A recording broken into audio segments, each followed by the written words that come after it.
Coming up this half hour, Channel 5's reporters get caught in a prostitution sting.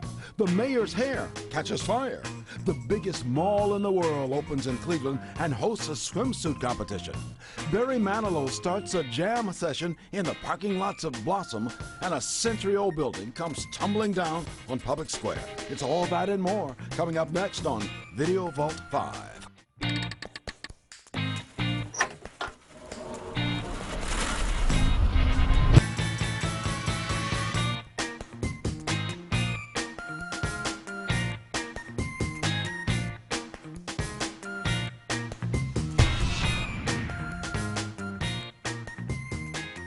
Welcome to another edition of Cleveland Video Vault 5, brought to you by 650 Gold. I'm Leon Bibb, and with me is longtime News Channel 5 videographer Tom Livingston. During the next 30 minutes, we're going to go back in time and look at some vintage clips from News Channel 5 programming, personalities, and news stories. These are just a few of the clips that I've been posting on our Video Vault page on newsnet5.com. And we'll tell you some of the stories behind the stories you'll be seeing. And Leon, we're going to bring back a lot of memories. I'm sure we will, Tom. So let's get started. We begin this edition of Video Vault 5 with some fun on the water, Cleveland style, in the good old summertime. During the 1980s and 90s, the annual Riverfest in the Cleveland Flats was always one of the big highlights of the summer. Streets were closed, specialty food tents were set up, and throngs of people reveled in the hot July breezes. But primarily, Riverfest was about boats, boats, and more boats. And the highlight of the weekend was always the parade of boats on the Cuyahoga River. Each summer, thousands gathered along the riverbanks to see the boats float by, many with creative and amusing themes. They were often decorated with elaborate Christmas light displays. My personal favorite was this entry called Flats Detour, a salute to the fact that the roads and bridges in the Flats were often closed for repairs. These Riverfest celebrations were in stark contrast to what the Flats were like just a few decades before. Back then, the waters of the Cuyahoga had been a dumping ground for toxic waste and byproducts from various businesses and industries in the Flats. It was no secret that Cleveland's main waterway was heavily polluted, but in June of 1969, the Cuyahoga River caught fire. Well, not exactly true. The river didn't burn, but some debris trapped under a railroad bridge did, which helped to ignite a chemical slick on the water. This wasn't the first time a fire occurred on the Cuyahoga, but this one event in 1969 became a wake-up call that caught the world's attention.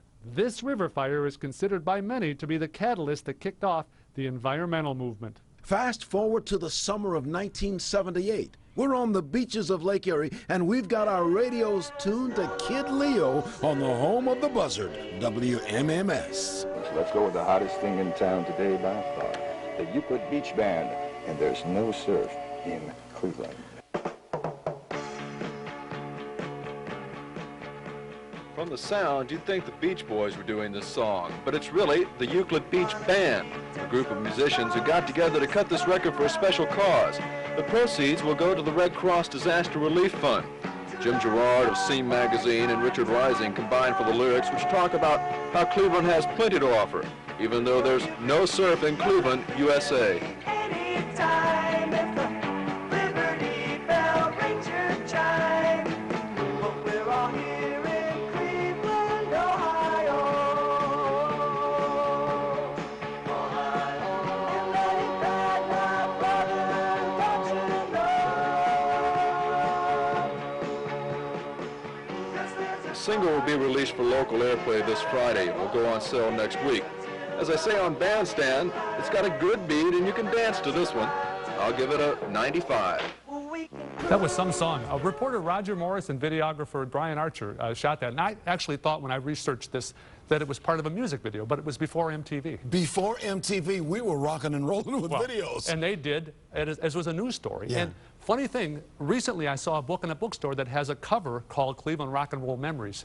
And Brian is on that video shooting them. You can see the Channel 5 camera on his shoulder. Let's talk a little bit about that Cuyahoga River fire now. The fire, it's interesting because PBS has researched it through our video, and we get requests for that. People want to see that. And it wasn't the first fire. It was actually the last fire and started the whole movement. And a whole lot of people saw it around the country. Of course, we got a black eye over that one. You know, people still talk about it, but the Cuyahoga is cleaned was a up long whole time lot. ago. Yeah, exactly. Yeah, and the Riverfest was on the Cuyahoga River. And that's the other side of the whole thing. You know, you think about how far we came from the river fire to Riverfest, and it was a lot of fun. I remember covering it and just the mayhem and the fun that it was. You remember that it was sponsored in the early days by Ohio. Now that's going back a ways before BP came on the scene. And they wanted all the downtown buildings to light up. And BP, when they took over, would light it up and put their logo on it. And of course, lighting it up and having all the power on downtown, one night, a Friday night into the Riverfest, we had a power outage, but it didn't slow down the party. The party kept on going. That's what we all remember about that. The party went on in the blackout. Well, back in the 1970s, Cleveland seemed to always be in the national spotlight, and usually it was not good. Well, a lot of that attention came about as a result of then Cleveland Mayor Ralph Perk. Unwittingly or not, Mayor Perk was often the talk of the country. Perk felt his city had a prostitution and pornography problem. He even banned the sale of Playboy magazine at Cleveland Hopkins Airport. And so the mayor had police crack down on working ladies and adult-themed movie theaters. To test that effectiveness, the bosses in the TV5 newsroom came up with an idea. In the name of journalism, they decided to send reporters Taffy Phillips and Marge Banks out on the streets dressed as working ladies and wired them for sound. It didn't take long before things got tense. As our cameras rolled, two men pulled up and quickly ordered Tappy and Marge into the back of their car and took off. A few tense moments later, we learned that the men were undercover Cleveland police officers. Through their wireless microphones, we were able to hear their conversations from the car. Where are you from? Channel 5. Are you really? Yep. Our guys are on the roof of the Y building with a camera. They seen us grab you then, didn't they? They sure did. In 1972, another It Could Only Happen in Cleveland event occurred when Mayor Ralph Perk was on hand to open an industrial show at the Cleveland Convention Center. Instead of cutting a ceremonial ribbon with scissors, the mayor was asked to cut through a piece of metal with a blowtorch. He was wearing an industrial coat and safety goggles, but a wayward spark ignited a bit of Perk's hair. It was put out quickly, followed by handshakes and smiles. But in today's lingo, the scene quickly went viral. Pictures of the mayor's fiery hair ran in newspapers everywhere. And then there was yet another event that fueled Cleveland's reputation as the mistake on the lake.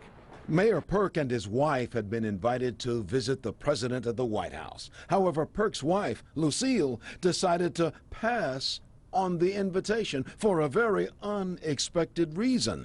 Here is Mayor Perk on TV5's Morning Exchange explaining what happened. She had other activities, didn't she? Just as she said in that film a year ago, she's going to continue with all of her activities she's been into all this time. Yes, let me tell you, outside of her home, Mrs. Perk's first love is bowling. And the other week, we were invited to the White House on a Wednesday night. That's her bowling night. And she said, well, I'm sorry, I can't go. And I said, why not? And she says, well, it's my bowling night. And I said, well, the president may not understand that, you know. But she says, well, tell him to invite us some other day. So I told the president, and he said, where's Mrs. Perk? I said, well, this is her bowling night. You invited us on the wrong night. Well, let me tell you a story about Lucille. Years after Ralph died, we interviewed Lucille. And she said the story about her on the bowling night thing, she said, we were invited to the Nixon White House so often when we were in the mayor's administration. She said, I just told Ralph, I'm tired of going, just make up something. And so she used the bowling night, and whether or not it, And that's what the mayor told the president. Oh, she can't and that come. story got out. She's rolling the balls tonight. What about that prostitution sting where we had Tappy Phillips and Marge Banks posing as prostitutes? Well, they were trying to show, you know, how effective the crackdown was, and it was very effective. We had two videographers, Harry Dorsey and Bob Wilkinson, on the roof of our building and on the YMCA, because a lot of the prostitution problem was in our neighborhood here where the station is. And so when that happened and they got picked up, the guys didn't know what had happened. So in some of the background audio, you could hear them get on the two-way and go, call the police, call the police. Well, the police had them. The police had them. I guess that showed how effective the cops and the police were. There was a cop there when you needed one there. We're right on the scene, Johnny on the spot. Well, coming up next, we go shopping to a couple of local shopping malls that are actually considered historic. And if you've ever gone to a concert at Blossom Music Center, wait till you see the video I found from way back when. And don't forget, you can always see these clips and much more on Tom's Video Vault page at newsnet5.com. We'll be right back. See dozens of vintage clips from decades of News Channel 5 programming. Go to newsnet5.com/Cleveland Video Vault 5, presented by 650 Gold.